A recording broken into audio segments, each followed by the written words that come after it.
Il y a des personnes qui, lorsqu'elles mangent un bonbon, gardent le papier dans leur poche en attendant de le jeter à la poubelle.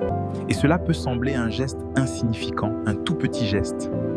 Mais en réalité, il cache quelque chose de beaucoup plus profond. La capacité d'attendre le bon moment pour se débarrasser de ce qui ne te sert plus.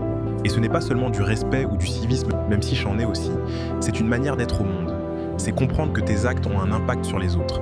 Cette théorie du papier de bonbon que je viens littéralement d'inventer est une métaphore de la façon dont tu habites le monde. Parce que souvent, on devrait garder dans notre poche ces mots impulsifs, cette colère, cette frustration, ces jugements rapides qu'on lâche sans réfléchir, car ils peuvent blesser quelqu'un.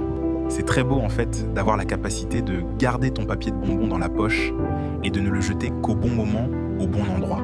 Parce qu'il y a des silences qui sont bien plus importants quand tes mots n'apporteraient rien. Il est essentiel de comprendre qu'il faut parler seulement quand tes mots vont construire quelque chose, pas quand ils vont détruire.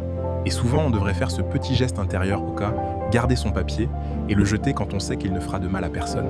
Peut-être qu'alors, les rues seraient un peu plus propres et le monde un peu moins sombre. On le voit beaucoup avec les réseaux sociaux, les gens y jettent leur papier n'importe où et bien souvent, ce qu'ils laissent derrière eux, c'est de la douleur ou de la destruction.